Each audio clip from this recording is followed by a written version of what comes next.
Hello, everyone, and welcome to UGA Sports Rumors versus Facts. I am Blaine Gilmer here with Jed May, and we're here once again to talk UGA football recruiting. And it's not like anything happened this weekend, Jed. You know, if you're alluding to our New Orleans trip, then no, nothing did happen. What happens in New Orleans stays in New Orleans, if that's what you're talking about. Yeah, unfortunately for a lot of our people on the vault, there was Justice Haynes going to Alabama over Georgia. We'll talk about that. Also, we'll talk about some decisions that are upcoming and lots of different things that are going on in the world of recruiting. Georgia's all the way up to 10th now. I think they were down at one point 16, 17, something like that in the rankings at one point, and now they're up to 10 with a chance to, Jed, believe it or not, even with the Justice Haynes news, they have an opportunity to potentially be in the top 3 before this next weekend is over with. Yeah, and we'll get into it later in the show, I'm sure. But Georgia has a very good chance to land 3 4-star rivals, 250 guys in the next 5 or 6 days. So if we do that, we did the math on this earlier, Blaine. Georgia could end up getting up to 3rd, I think. I mean, obviously some of that depends too on if there's other movement for other schools this week, but yeah, for all the way it worked out was if everybody stayed the same, they'd go up to 3rd. Yeah. So I mean, with all the hand wringing that's going on right now, and again, some of it too is how does certain positions of need look? It's not necessarily all a raw numbers game necessarily, but with all the hand wringing and stuff, Georgia's class still has a chance to be sitting at 3rd in the rivals team rankings this time next week. Yeah, absolutely. So, and of course, Georgia on the defensive side of the ball lands Troy Bowles. So you talk about a peak and then a valley, it seems like, in the world of recruiting. Troy Bowles, who is a fantastic inside linebacker prospect and really capped off a tremendous haul in this 2023 class for Glenn Schumann and the Georgia Bulldogs on the interior part of the defense there, the second level of the defense. Now they have C.J. Allen, Raylan Wilson, and Troy Bowles all committed in this class. And you go from that to the very next day of a rather unexpected Alabama commitment. And I do mean unexpected. So it was absolutely a swift turn of events, if you will, Jed. Yeah, and we've all kind of been laying the cards on the table over the past day or two, just what happened here from my perspective, right? We're sitting in New Orleans on well, I guess let's start with you, Blaine, because you posted on the board yesterday, you had heard from the Haynes family, hey, we might need a commitment video for Georgia coming soon. We'd heard whispers that it could have been this weekend. So we're sitting in New Orleans yesterday, and then I'm in the hotel room. I get a call from Justice Haynes. He says, yeah, I don't know. No one knows yet. I'm going to be committing this afternoon. And I was like, okay, this is matching up with what Blaine's been hearing. And Justice says, yeah, I'm gonna be committing to Alabama. And I was like, what? That was not matching up with anybody. That was not had been hearing. And that's the thing is, and I've seen some people note this on the board, but we report what we hear from our trusted sources, right? And what I have heard, what you've heard, what Trent's heard, what Roddy's heard, all of us have heard all along that that this was going to be Georgia. I mean, I checked with some Georgia sources last night, and they were like, yeah, even until today, we still thought it was us. So it's one that, to be quite honest, Jed, I think you knew before Georgia knew that they were getting Justice Haynes. And it was stunning, to be quite honest, because it was so, because like I said, I was so sure. I had this mindset of like, okay, I already started processing my questions, right? I was going to ask Justice in this interview, and he says Alabama, and it's a hard reset, right? And I told Justice I was going to set up an interview in the hallway of the Fairfield Inn in downtown New Orleans, and I was like, Justice, this is going to really shock some people in Georgia circles, and he's like, yeah, people are going to be shocked. So I don't think this is. I mean, everyone runs to the NIL conclusion and all that kind of stuff. I don't think that's what it was. And Blaine, I'm sure you agree, but it's definitely one that Georgia seemed to have had the lead the whole time, pretty much. And then, I mean, what Justice told me was that official visit to Alabama is what really sent them to the front, which was about a month ago, give or take. So But yeah, definitely a stunning one. As far as guys, it was as much of a lock in this class as he could possibly be, we thought. Well, let me just say this. I'm not saying that it was a what the main factor was or anything like that, but I think even with guys like Arch Manning, anything like that, I think anybody to think that NIL to a certain extent does not play a factor, I just don't think that can be thought of anymore. NIL is a factor with every high 4-star, borderline 5-star to 5-star recruit in the country to varying extents, but NIL is an impact with an Arch Man. I don't care how much money they have, more money is always there, right? Right, Jed? I mean, that's kind of how it goes. But so I do think that plays a factor to a certain extent. But listen, I think Nick Saban got personally involved in this one and called Justice, 3-4 times over the last couple of weeks. And when you got one of the maybe the greatest coach to ever coach football personally pursuing you, we'll see. We'll see how it all shakes out. I'd heard that a couple of weeks ago, but still didn't think it was enough to get it going. But obviously, coupled the visit with that. But Jed, even in the story that I think I don't remember if it was you or another one of the national guys got it. Justice said he was Nick Saban was shocked when Justice called him.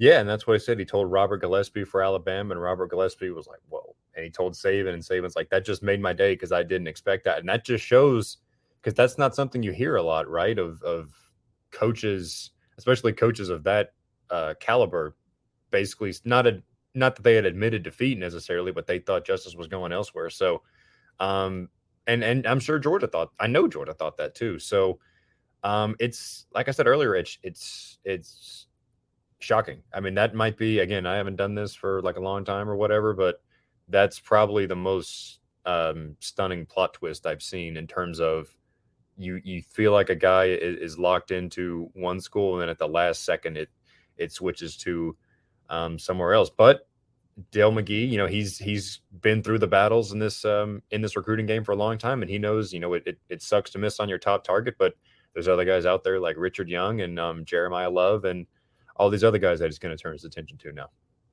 Yeah. So, it's interesting. It was also interesting the manner in which the video, which was very, very Georgia heavy in the video with the hobnail boot play and all that kind of stuff. It certainly felt like there was a little bit of a personal element to this. Who knows? We'll see what happens. Maybe the story will come down the line if Justice Haynes goes on to have the career everybody thinks he should have, and maybe it's a 30 for 30 one day or something like that comes out down the line. But moving on, or kind of moving backwards, I guess chronologically, you go look at Troy Bowles committing to Georgia. Jed, that is no small thing. That is a huge pickup for the class of 2023. One, because in my mind, it's even a bigger endorsement for Georgia as a program and about what they do for athletes in their program when the head coach of an NFL team says, hey, I'm signing off on my son to go there. Now, I know it was Troy's decision, but, mom and daddy, even at that point, have a little bit of say and some momentum in things, especially with what we all know to be a good relationship in the Bowles family there. So I think that's big momentum for Georgia. Absolutely, like you said. I mean, it's who knows what it takes to get into the NFL better than Todd Bowles, who not just is an NFL head coach, but is an NFL head coach with a defensive background emphasis, right? So. And I remember seeing him at Georgia's Pro Day that weekend, which I think coincided with the big weekend of March. Troy was here.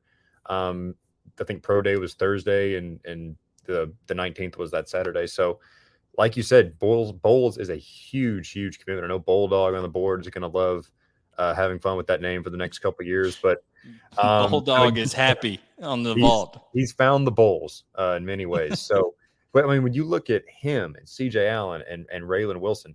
I mean, we look at last year, right, with what Georgia did in the defensive back class with all the guys they signed.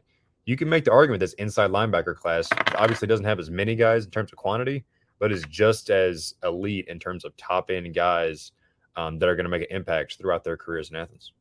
And Jed, you're a national guy. Are you going to stand on the table for CJ Allen to go up the board as a prospect? Not just because he's committed to Georgia, but I just think he's one guy that maybe fairly underrated right now. As long as I'm in a room with tall ceilings and I won't hit my head, I will stand on a table for CJ Allen because he looks. I mean, I haven't seen him play a game in person. That might be. That's the ticket. You gotta get down there in person. Stops, yeah, to see him, I guess, live action. But like his film, he physically looks he's built like a tank. I mean, he looks like he could be, a big bruising running back if he really wanted to. So, but that's very. I don't know off the top. I don't believe CJ Allen is in the 250 right now. But say he ends up getting there by the end of the cycle. 3 rivals 250 line. I mean, Raylan Wilson and Troy Bowles are in the Rivals 100. Yeah, I believe. Absolutely. So you got 2 Rivals 100 guys already, with another 250 guy potentially to be added. So what more can you say about Glenn Schumann other than he just keeps it going every year? Absolutely. Glenn Schumann has really earned a reputation of being one of the best recruiters, in the country. I mean, him, Todd Hartley, they've really done a great job. Even with the Justice Haynes thing that nobody saw, and hey, technically it's not over until December, and he signs on the dotted line. Del McGee's still an elite recruiter. I mean, he's done some great things there at Georgia with running backs and also other positions. And we're going to have a conversation with that as well later on in terms of coaches helping out with other positions and things of that nature. But Jed, there's also some decisions coming up. I know, Jamaal Jarrett tomorrow at 6:30. You're going to be in attendance right up there in North Carolina to see if Jamaal Jarrett picks Georgia, North Carolina, or Auburn. Yeah, Coach Donnan decided, you know what, this guy doesn't really do anything. He's going to send me up there to get some more barbecue for him. And while I'm there, I'm going to take in Jamaal Jarrett's commitment tomorrow night, 6:30 at the Grimsley High School football stadium, which is beautiful, by the way. I mean, really, really beautiful stadium there. But yeah, we all expect that to be Georgia. It's really kind of been Georgia, North Carolina, I think, for a while now. Auburn got in there with a strong official visit, but North Carolina's got the home state thing. They've got Travis Shaw from the same high school, one class ahead, but ultimately the Jordan Davis comparisons, the relationship with Trey, the early belief in Trey Scott, dating back to last year even, ultimately I think is going to have Georgia come out on top and land the number, I believe he's the number 2 defensive tackle in the country. Number 50 overall prospect. Mm-hmm. So that would, if that does go Georgia's way, that would move Georgia, I think, up to number 8 in the country right there. And then 2 more decisions to be made. Kelton Smith, is announcing later this week, and then also Joenel Aguero is announcing on the 23rd. And you do that math, like we said, you add in the bonuses for the spots for potentially Jarrett and potentially Aguero in the Rivals 250. And if everything were to stay the same, add in Kelton Smith's points that Georgia leads for, that puts Georgia at number 3, sitting up there, I think, behind, is it Notre Dame and Ohio State up there, that 1 and 2 right now. So, Georgia could really shoot up in a big way this week after what is no doubt, this is the Justice Haynes thing. That is nothing more than a straight up miss. I mean, that is a miss. Georgia absolutely made it clear the entire time. He was their number 1 priority, also a legacy. And that's a tough pill to swallow there. I'm not saying they're going to give up on, recruiting Justice either. I'm sure they'll keep, trying until the last second before the pen touches the paper. But that is a miss. But what better way to follow up a miss than maybe, land 3 guys in the class of 2023 and vault up the recruiting board, when it comes to following it up the next week. So it could be a big week for Georgia. Yeah, and again, it's one of those things where the Georgia they've done this a lot. Sometimes you miss on Arch Manning. I mean, that was God seems so long ago we were still talking about Arch Manning, but Georgia follows that up with commitments from Landon Thomas and Nye Carr right back to back in the next within a couple weeks of that. So this conversation we're having here could have a very different tune come next Monday.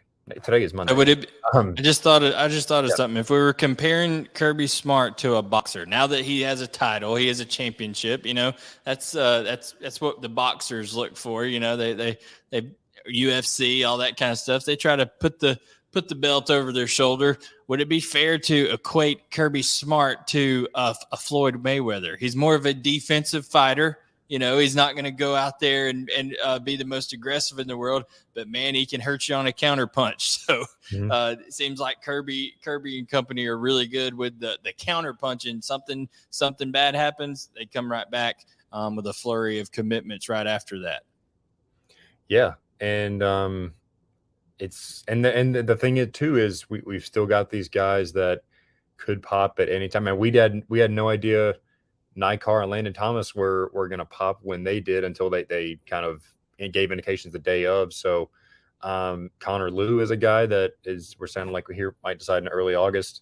Not to say Georgia necessarily leads there. They're obviously a strong contender. I think he's still kind of sorting out where he's going to end up going, but guys that could pop at any time. A lot of these guys are going to try to get things done before the high school season starts, and that's in probably 3-4 weeks at this point on July 18th. So it's going to be interesting. We've still got 2 weeks in July and then a couple weeks for the high school season. So this next month is going to be really, really interesting.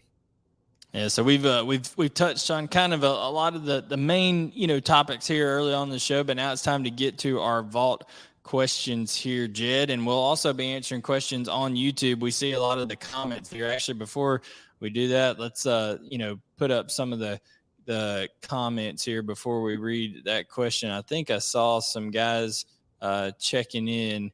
Oh yeah, we got Freddie F. He said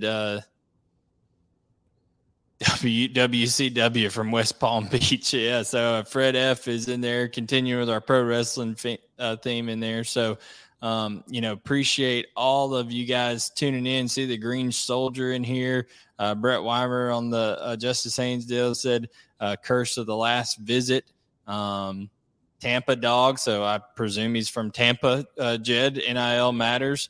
And Foster Moss he says he didn't want to come play every 3 plays. So Foster is adamant about rotating players less. But we got a lot of people in here watching. We really appreciate that. Hit subscribe, guys. A lot of people that watch the show each week are still not subscribed. It is free, so hit that subscribe button. Turn on notifications so you know when we go live. We really, really appreciate it. So, all right, Jed, what's our first set of questions, if you will, from G-Dawgs 00? G-Dawgs 00. Is Georgia football over? Obviously a joke. We'll be the judge of that. And then any new intel on Richard Young, and has anything changed on Joenel Aguero? Do we seem to have better in-state traction in the loaded 24 class aside from the 2 studs already committed? I think it's, let's start backwards. In the 24 class, I think Georgia, as everybody did, you could look at it and know that the 2023 class in the state of Georgia is not as still talented, but not as talented as some other classes before have been. And certainly 2024 is one of the more talented classes that we have seen in a long time out of the state of Georgia. There's a lot of guys in the state of Georgia. And I think that, that is going to be a big, it's already a big focus. You look at Nye Carr, you look at Landon Thomas. So I think Georgia does have better traction, but I think Georgia just, much like somebody with a good offense, like I heard Lane Kiffin say in SEC Media Days today, he said, hey, we adjust our offense to our players. Well, I would imagine that Georgia adjust how they recruit the state of Georgia based off, based off the talent that they assess in the state of Georgia. Yeah, and you got 2 top 40 players in the state already on board, right? And you've got KJ Bolden, you've got Zion Radians, you've got Micah Welch, your running back from Ball, and you've got, I believe you got Cam Davis in Albany, Florida State commit. You've got Jarrett Gibson, who I want to say is originally from Georgia. Correct me if I'm wrong, Blaine. I think so. Who's that? Cam Davis? Yeah, I think he spent some time in Georgia. So, I mean, gosh, there's so many of these guys. Like I said, Landon Thomas, number 1 tight end, already committed. Daniel Calhoun is one of the top. Yeah, there's lots of linemen. There's a lineman over at Meadow Creek. It's Chance Thomas, I think is his Thompson's thinks his name. So there's lots of linemen in the state of Georgia in 2024. And it's going to be interesting. Jaden Davis is actually a quarterback that was from the state of Georgia, grew up a Georgia fan, now he lives in Charlotte, North Carolina, goes to school at Providence Christian, I think, up there in Charlotte. But, there's lots of guys that have Georgia ties in the class of 2024. Sammy Brown, I know you mentioned Sammy, but I mean, that could end up being one of the bigger ones, Jed, just because of you look at what Georgia's done at inside linebacker. I mean, come on now. And there's even guys like Miles Graham out of Woodward Academy is a really good looking kid. We had him listed at safety on Rivals until these last rankings updates. And then I went to my room with the tall ceilings and I stood on my table and said, this kid needs to be an inside linebacker, excuse me, because that's what he plays at Woodward Academy. I mean, he's a really good looking kid. So Florida legacy. So that could come into play there. But there's just so many guys and I think there's guys this fall, right, that could explode onto the scene that we don't even know about yet. So there's just so much talent at every position in the state of Georgia in 2024. I mean, it's going to be crazy to see how it goes with Georgia. And the thing is, Georgia is such a national I don't know the locking down of the state is as crucial as it once was. But when you got a class like this, like someone posted on the board earlier that there's 7 of the top 10 guys in the state this year that are currently heading elsewhere. Georgia didn't heavily pursue necessarily all of those guys, right? Yeah. But to varying degrees, for sure. To varying degrees, yeah. But next year, when you've got, I mean, the top 10 guys in the state of Georgia are probably all going to be in the top 50 in the country, then that's one of those ones where if the same pattern repeats itself next year, then that's going to be more of a. Well, here's your rankings in the state of Georgia based on how they're ranked now by Rivals. Daniel Calhoun, Edric Houston at Buford. You have Sammy Brown, Miles Graham, Heaven Brown Schuler out of Pace Academy that's been to Georgia several times. KJ Bolden, Cameron Davis, Zion Reagans, Nikar, Tyshawn White, who's at Buford, Landon Thomas, Omar White out of Leesburg, Lee County, big defensive tackle that, Georgia will look to be adding another anchor there. They always look to add that big guy in the middle, of course. CJ Hurd, Justin Green, you go all the way down to Jalewis Solomon, a wide receiver out of Schley County that can really play. So there's a lot of talent. Walt Claire Flynn is on there. Zion Ferguson from Grayson's on there. All the way down to Dwight Phillips out of Pebblebrook, and going down to, like I said, Champ Thompson out of Meadow Creek, and Kylan Fox, down there. There's lots of guys that Georgia is involved with, and that's just the top 25 recruits in the state. King Joseph Edwards, I skipped. He's on there. So it is a big class in the class of 2024 inside the state of Georgia, and one that Georgia will certainly look to capitalize on. Now let's get to Aguero and Young. As of right now, I feel that Georgia is in really good shape with Joenel Aguero. They've kind of been the most consistent team in that recruitment. I know that there's been some coaching changes, but Kirby Smart and company have made it quite clear how much they believe in and think of Joenel Aguero. Fran Brown really gotten involved there. Muschamp is doing a lot of work there, and it's kind of coming down to Georgia and Miami, it seems, Jed, and a lot. I know everybody's first thought is, is Miami gonna dump a lot of NIL money or something like that, and right at the end. So we'll see what comes to play or comes more in play here. Is it Georgia's kind of vision and role of developing guys, the Lewis Singh connection, all that he has to Georgia, or is it Miami and kind of their newfound momentum in recruitment? Momentum. That's a good way to put it. Yeah, we've been hearing good things on Joenel Aguero, dating back even to last summer, last fall, which I was thinking this today. You guys might not be inclined to believe us because we said the same things about Justice Haynes leading up to his commitment, but it happens in recruiting, right? We were hearing really good things on Joenel Aguero. Georgia sits in a good spot with him, and when you've got him and you've got Caleb Downs as sort of the two safety targets, Georgia needs to get one of those guys. And you figure now Caleb Downs is going to Alabama. I mean, that Justice Haynes' decision certainly does not hurt there. Interesting nugget on Justice Haynes and Caleb Downs. No one cares anymore because they're not coming to Georgia. But Justice told me that originally his mom and Caleb Downs' mom are good friends, and they were both going to name their sons Caleb. And then Justice's mom obviously had a change of heart. But yeah, that certainly doesn't hurt Alabama and the Caleb Downs recruitment. And you look at Richard Young, the second or the third part of this question. It's going to be interesting to see. We've heard, and our friends at the Alabama site have heard as well, that Alabama sits in a really good place for Richard Young. It seems like it's been that way for a while too, Jed. Exactly. We had heard that before Haynes. So now the question is, does that change things? Obviously, Georgia has been going strong for Richard Young. So is Oregon.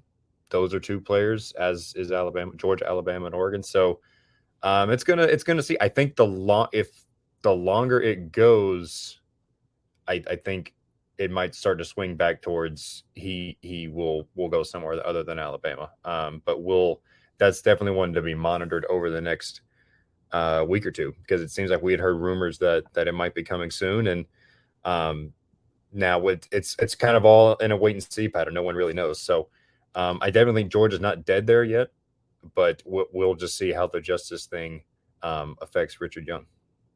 Absolutely. And obviously Georgia football is not over. They are defending national champions, have a chance to shoot up to the top three here for too long. Have a lot more time for golf in the fall if they were over. I'd say looking at Ronald Acuna right here, hitting 18 home runs in the first round of the home run derby. That's pretty impressive right there. But Jed, here we go. What's our next question here from What's Up, Dog? What's up, Dog? Also, first, speaking of in-state talent, we got Darius Smith Sr. in the house. Mr. Smith, good to see you. From What's Up, Dog, can Todd Hartley recruit all offensive positions for the Dogs? He might solve the problem in positions we are underachieving on. Would Kirby allow it? Okay, so now, yes, Todd Hartley is an unbelievable recruiter, but everybody also has to understand everybody has a kind of it's different when you're recruiting literally one, maybe two guys for an entire cycle, okay, instead of multiple guys, 4, 5, 6 guys that you have to land, and you can hone in on one. But here's the thing that recruits, people that are familiar with the recruitment of those recruits, family members, all this kind of stuff. Here's what they say about Todd Hartley, that literally you can feel just how genuine he is in the recruitment, and that he is genuinely one of there's not a lot of coaches out there, I think, that would be categorized as just banner human beings, okay, out there, Jed. But Todd Hartley is a guy that everybody genuinely seems to like, and that their families are, convinced that he cares about their young men, their athletes, all that kind of stuff. So it is it's a real genuine thing with Todd Hartley. Now, yeah. I'm sure Todd Hartley's helping out with other positions. We know that last year when you went and saw Jaheim Singletary, Todd Hartley was big there with Jaheim Singletary. So go ahead, Jed. And I was just going to say, Todd Hartley helped out with Nye Carr as well. So, and we've talked about, you flip that. Dell McGee has been recruiting TJ Shanahan. These guys cross positions depending on areas and just maybe the not luck of the draw, just how things happen sometimes. But you can't, I know this, I'm sure this question might be a little tongue in cheek a little bit, but that's just, I mean, guys help the whole. It's at some point it's a team effort recruiting these guys, but if I mean, so many of these guys make decisions based on the position coach at their position, right? And Todd Harley can be a great guy and he can do this all he wants, but at a certain point, if a recruit hasn't built a strong relationship with the DB's coach or the running back, not to just giving examples, right? Then there's only so much he can do. But definitely, he's a great asset to have on staff because he's helped with so many guys outside of the tight end position, which is obviously gone pretty well in itself. Absolutely, absolutely. But like you said, they do help each other. They also have, if they have ties to a certain geographical area, right, in their background, stuff like that, they're going to utilize that. So, yeah, of course, Kirby's going to allow guys to help each other do the strengths, utilize their strengths and all the things that come along with that. Mm-hmm. All right.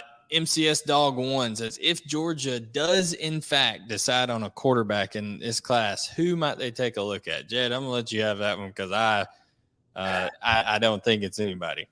Good. And I was worried we might not get a quarterback question tonight with all the Justice talk. I don't know. I mean, I don't see it's one of the we've talked about, right? Will Georgia end up having a quarterback from somewhere? Like there's a decent chance of that, but not necessarily from high school. I think if you're looking at high school quarterbacks, because there's so many of these guys, right? I mean, that's part of the reason that Arch Manning's recruitment was so unique is that he's the top quarterback in the country, and yet he did decide till I forget early July or late June, whatever. And by that point, most of the top quarterbacks are off the board. So I hate to say it, you guys are going to kill me for this. You look at Casey Wiseman as a guy that Georgia has had interest in the past, hasn't offered or anything, haven't gone super hard after him. He's a guy that could blow up with a strong senior season. He has been on the coaches' radar. I mean, Monken told him last summer he liked his game, just he needs to get bigger and grow and all that kind of stuff. So unless it's him, unless Georgia likes what they see from him and decide to pull the trigger on an offer, I really don't see anybody in this high school class. Which again, I mean, same can be said for other guys besides Casey Wiseman, right? Some guy in state somewhere could have a huge senior season, and Georgia decides to pursue him. But right now, as it stands right now, I think it's Casey Wiseman, maybe if Georgia decides to offer. But outside of that, I think they probably end up looking in the portal for somebody. Yeah, I think too that you could see Georgia do the same at running back. I really don't know that Georgia's just going to take a running back here just to take a running back if it doesn't get Richard Young or Justice Haynes. I know that Jamar Wilcox is a guy that they could take a look at depending on if he has a real strong, senior year or not, similar to a Wiseman. But I really think that the transfer portal could be in play for Georgia and running back. Also, think about this. Here's the thing that could happen. Does this, with Justice Haynes and potentially Richard Young going somewhere else, does this maybe not force the hand, but does this not encourage that, hey, if Branson Robinson is showing that he's ready to get some carries, and is ready to really play, let the big dog eat, so to speak, a little bit more his freshman year, because they're going to depend on him and there won't be quite as much, depth depending on what they do and don't bring in behind him. It just could change that dynamic with how much playing time Branson Robinson gets in his freshman year, in my opinion. Yeah, and on the flip side of that, it's obviously a different pitch with what these guys will be facing, but you wonder if they turn more attention to convincing Kenny McIntosh and Kendall Milton to come back. I see the animals outside the window agree. When you look at what Chubb and Michelle did after 16, those guys could have easily gone pro and come back. So you wonder, do Smart and company really decide to pitch those guys on, hey, come back, be that featured such as it is in the Georgia offense, right? Be that guy for your senior season and really leave a lasting legacy in Athens. So that's something too. But yeah, definitely transfer portal is in play at quarterback and at running back, I think. Yeah, no doubt. I definitely think that's going to be the case. Fred says we want kids who want to be at Georgia. No disrespect to the Haynes family. Absolutely. I mean, if Justice Haynes wanted to come to Georgia or wanted to commit to Georgia yesterday, Justice Haynes has every opportunity in the world to do so. And that's the thing that I posted on the vault, kind of a lesson learned. Some of these guys that you see that have every single opportunity, Jed, to commit like that are clear number one priority guys. And, the longer it goes without it, it seems like, hey, be prepared for something that you weren't expecting coming about, because, it just seems like some guys go ahead and pull the trigger early and be that. Now, I know there's cases, Jed, of guys holding out till signing day, stuff like that. But there's a difference with some guys, especially a legacy and things of that nature. There was just a lot of factors there where you would think if that one was going to get done, it would have already been done. Yeah. I think a lot of these, when people say these kids have had every chance to commit and these things, I think, obviously that's true. Justice Haynes could have committed 6 months ago and Georgia would have accepted it, right? But I think nowadays the thought process for most of these kids is, I'm going to take my visits, which they have every right to do, right? You can't fault them for that. But the reason they take those visits and what can happen is you get your eyes opened up to different things. You get to see different aspects of these programs, all kind of stuff.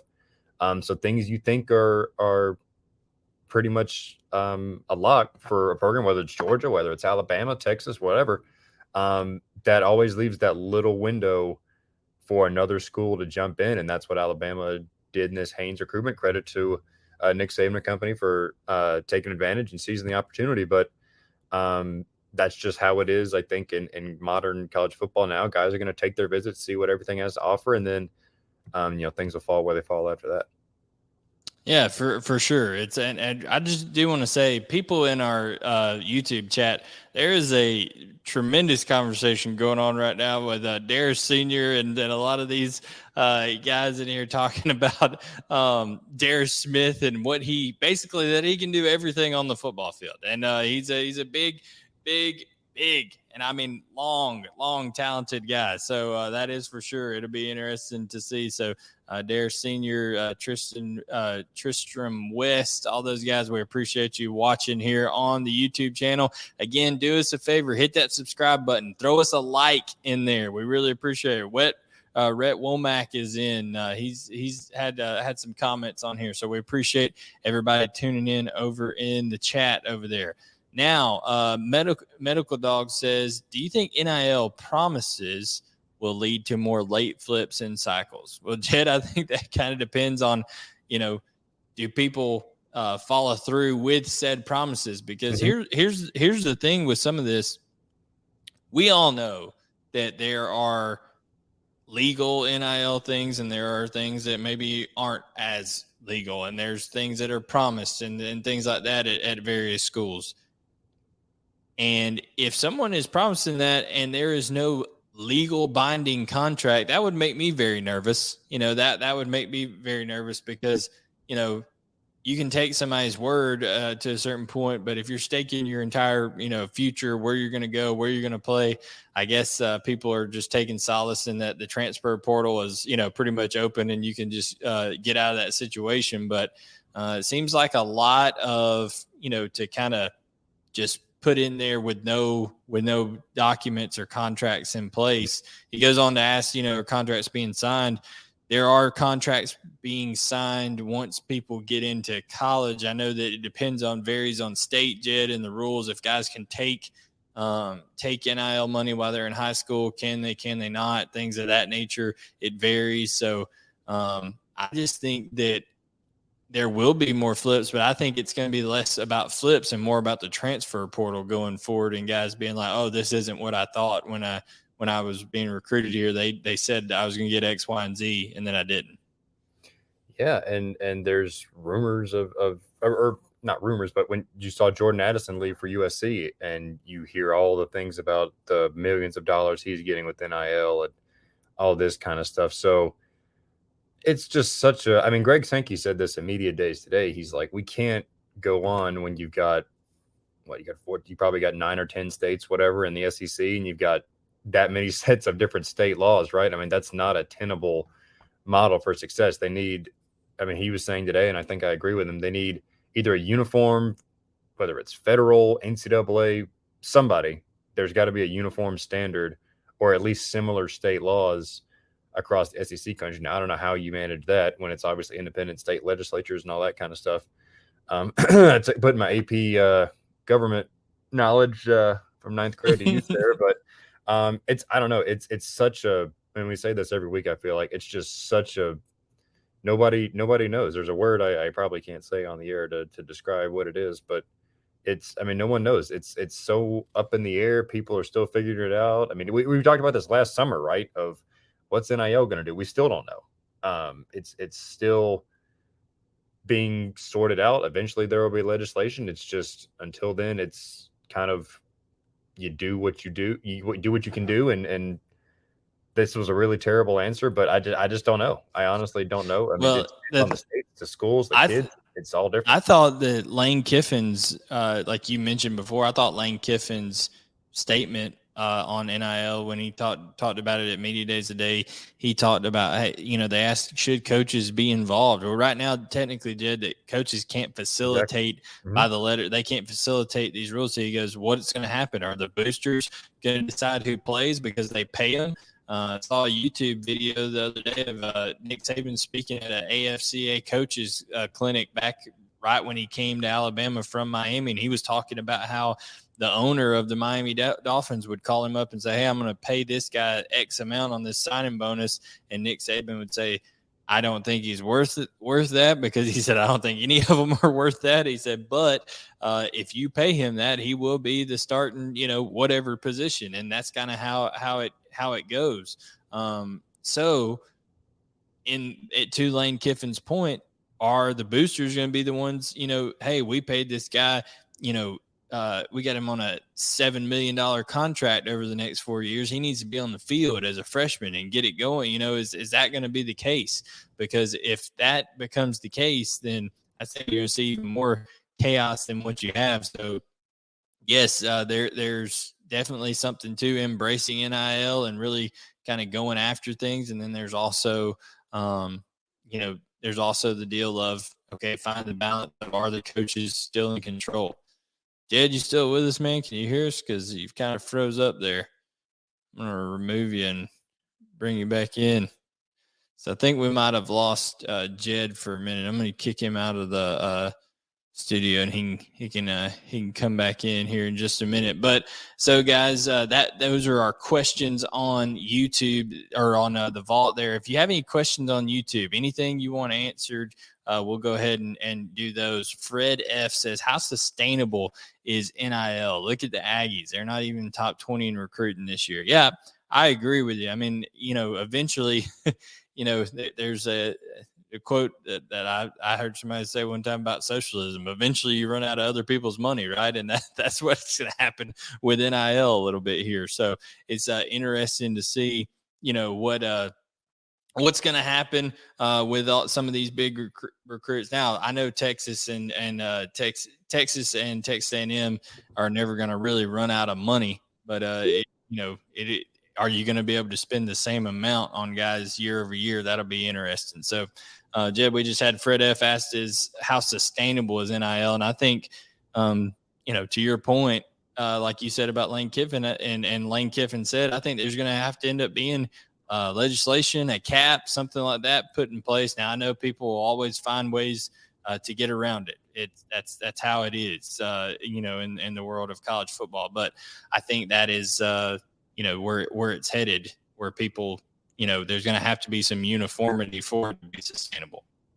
There has to be. I mean, and I think it's got to come from either the NCAA or whatever governing body ends up replacing the NCAA, if that's what happens, or from the federal level. Because I just don't see how all these different states, because you think, okay, say we end up with this 2 super conference model, just for example, that's what, 22 different states, if you count the SEC, the Big Ten, and some of these other schools, that you're all going to have those states come up with similar state laws. I mean, that doesn't make any sense. So it's got to be from the federal level or from a collegiate athletics governing body, and it just has to happen. I mean, I don't see any other way around it with what it has become with recruiting inducements and all these things we hear about playing. It's gotta.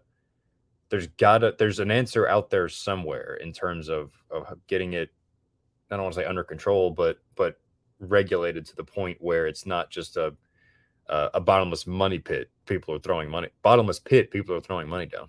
Yeah, for sure. So that's kind of all the questions we had on the vault, and I think YouTube for right now that everybody's put in. If you have any more on YouTube, you got to, just a little while here before we sign off. So if you got one on YouTube, you can go ahead and throw it in. But we appreciate everybody tuning in. Tomorrow at 6:30 at night, you've got Jamaal Jarrett's decision. Jed will be up there covering that.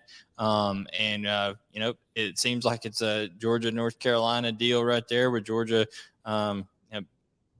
tentatively, being in the lead. So we'll see if that holds true through the announcement tomorrow night.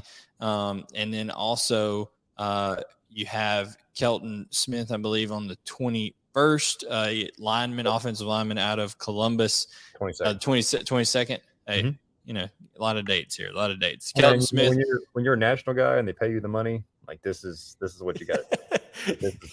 This is what Jed gets paid the big bucks for. So Kelton Smith on the 22nd, and then you have Joenel Aguero on the 23rd. So could be a big week for Georgia. Georgia could, if everything holds steady in the teams ahead of them over the next few days, Georgia could find themselves by the time the sun sets on the 23rd at number 3 in the recruiting rankings. So get into the vault. Make sure you're a member of UGASports.com. Like I said, subscribe, turn on notifications. We really appreciate it. We got two questions. We'll hit rapid fire right here. I think it says Connor Lou, Auburn. I don't know. I think it's a Georgia-Auburn deal right now. That's still a little bit away in Jed, but I think you got to kind of see what happens in the offensive line recruiting room before August gets here. Yeah, and I think that's one where Kelton Smith's decision could influence that. How things are shaping up with Bo Hewley at that point could influence that. How the staff feels about keeping him in the class, although Connor Lou is probably going to end up at inside anyway. So yeah, I mean, it's I think the guy that we all kind of want to know about is Monroe Freeling, because he's a guy that he doesn't do a ton of interviews and all this kind of stuff, but he's a guy that I know Ben has been pretty adamant that Georgia sits in a good spot for him. So that's a guy that could swing this class in 2 different directions. I know Georgia and Notre Dame are kind of the top 2 there. Yeah, absolutely. And then the last one we'll take here. How do you all like Georgia's chances with 5-star wide receiver? I assume he's talking about Hakeem Williams there. So with Hakeem Williams, I think it's a Georgia, Texas A&M, and Pittsburgh battle. All 3 are in it. Yes, Pittsburgh. Hey, who knows? They got bit by the NIL deal with Jordan Atkinson. Like we said earlier, maybe they pony up and try to get a nice NIL package and maybe bring Hakeem Williams to Pitt. But I think Georgia and Texas A&M are the 2 most likely spots. So we'll see from there. But guys, for Jed May, I am Blaine Gilmer, and we will catch all of you next Monday night for another episode of Rumors versus Facts. Make sure to tune in to Roddy, Coach Donnan, and Dane tomorrow, and subscribe, turn on notifications, give us some comments. We appreciate all that, and we'll catch you guys next time on UGA Sports, Rumors versus Facts.